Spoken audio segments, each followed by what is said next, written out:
naturalism deeply permeates Western culture and modernist mentality. Tell me, Joe, how does he explain away God? I imagine he can handle anything just about anybody can throw at him. Well, hey, whose side you on? The side of truth. Oh, what do you mean by that? It's just that I'm in favor of the scientific approach to everything. The dominant story that explains the world for most modern people in the West now is evolution. We are the product of blind, purposeless forces operating purely by chance. And we're essentially, therefore, no different from the rest of creation. We're no different from the animals, except we have maybe a couple of extra convolutions in our brains and opposable thumbs. What you have then is different explanations of the human condition, right? So you have the atheistic, naturalistic understanding, which basically says we're just the highest life form, we're animals with a conscience. Essentially, we're animals, right? And then you've got the kind of the Eastern religions that will say, no, humans are gods. And you look at the human condition, and neither one of those solutions really explains the human condition. We're not animals and we're not gods. We're made in the image of God and we act like animals. I think one of the biggest questions we have to face today is which one of those stories about who man is really explains the world, really explains us, and explains who we are. Is man as a creation of God, in the image of God, qualitatively different from the other animals and the rest of creation, having a unique place in creation, a unique relationship to God, and a unique value because of that relationship and because of his being created in God's image? Is that creature a myth, or is that who we really are?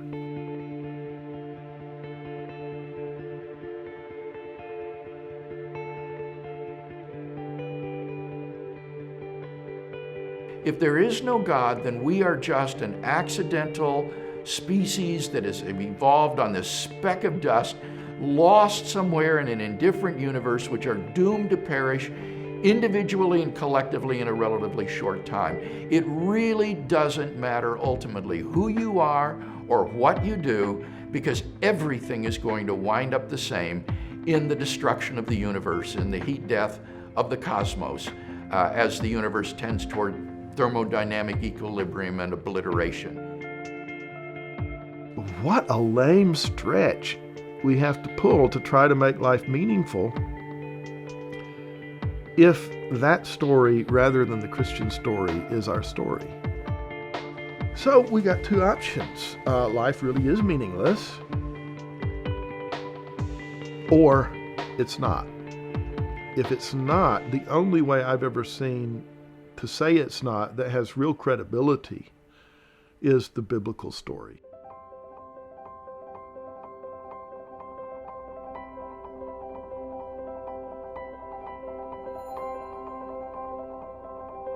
You have to have a tremendous amount of evidence for us to overcome our common experience of knowing that there are things like love. Do we really just think it is chemical? Or the fact that we even refer to our body as mine, my hand, my foot. I refer to my body as a possession. Possession of what? What's possessing my body? Why do we use language like that? We just know there's immaterial things. People understand there are souls. Even if we can't articulate it, we can't describe accurately or understand it fully what a soul is. We know we have souls. We know this. We just know it. This idea that you can't know something unless it can be demonstrated by science cannot be known by demonstrating it with science. That's a philosophical position I have to start with. I can't arrive at this notion about truth scientifically. I have to arrive there philosophically, that I can't know anything unless I test it with science. So even this idea cannot be tested with science, and it beats itself up. It can't stand on its own 2 feet. The fact is that there are all sorts of avenues to knowledge, and there are different kinds of truth and scientific truth. For example, mathematical and logical truths, which are assumed by, not proved by, science.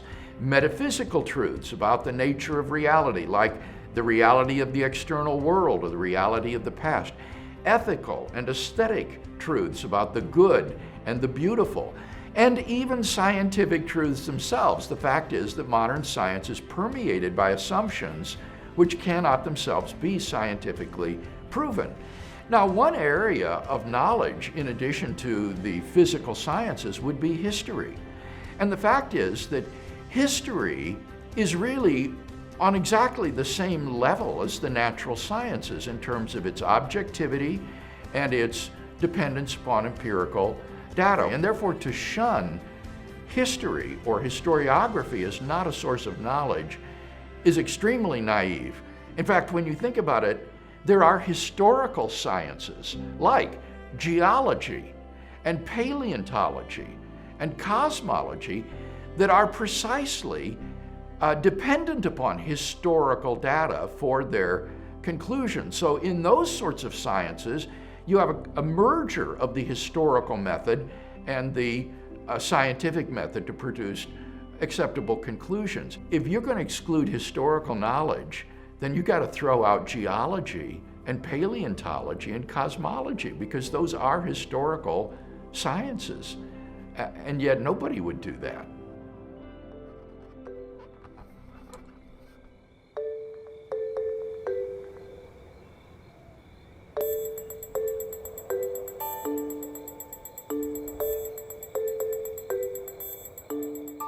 Does God exist?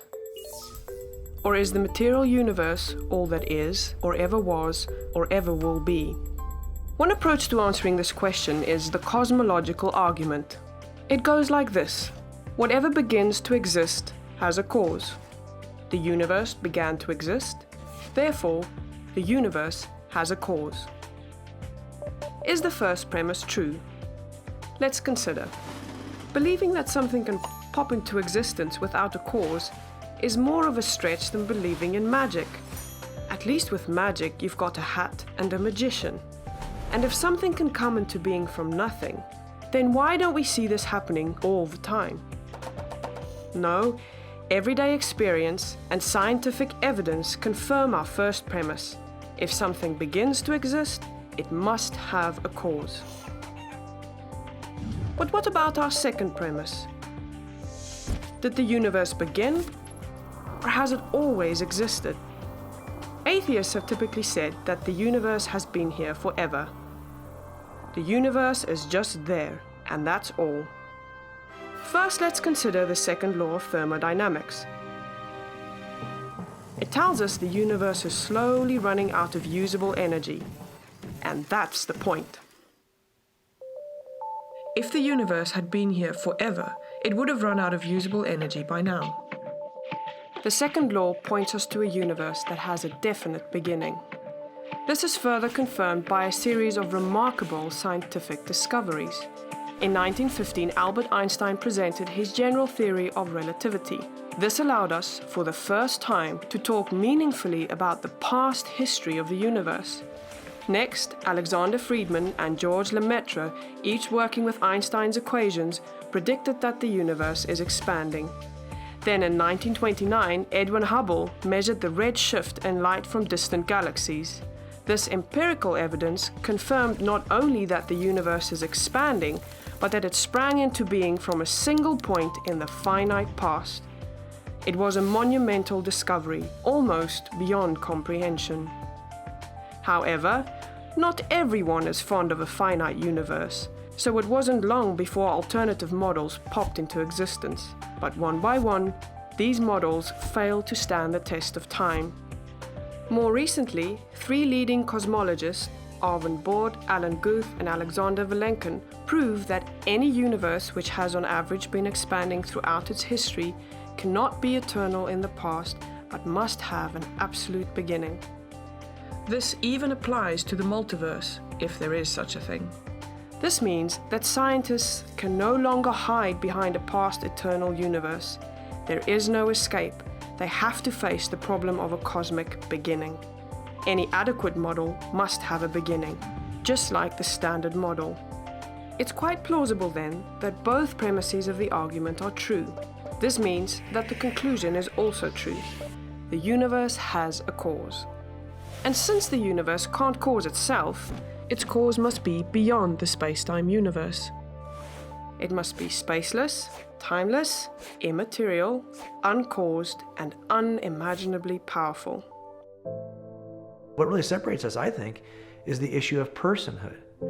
Is that uncaused first cause an impersonal force or a vacuum?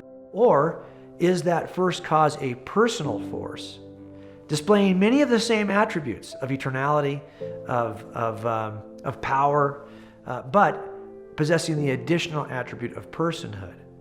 And I think as you look at the evidence in the universe, there's good reason to think that that first uncaused cause is a person. If you think about it just in terms of strictly cosmology, you might come along and say, why couldn't a quantum environment produce this kind of universe? Okay, but we are also in a universe that seems to display certain design features.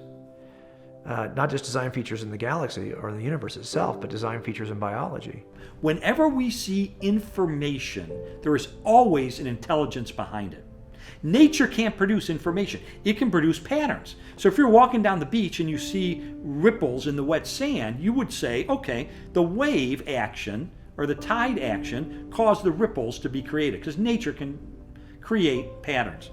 But if you're walking down the beach and you see John loves Mary in the sand and a heart around it and an arrow through it, you would never say, oh, the waves did that.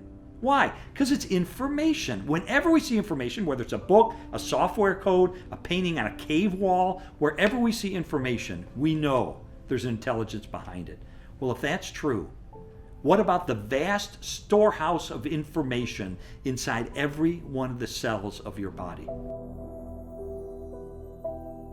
I do think the personhood of this first uncaused cause becomes a more reasonable inference. And so I think even if I wasn't a Christian, I couldn't return to my old position of atheism. I'd have to be in some form of deism or theism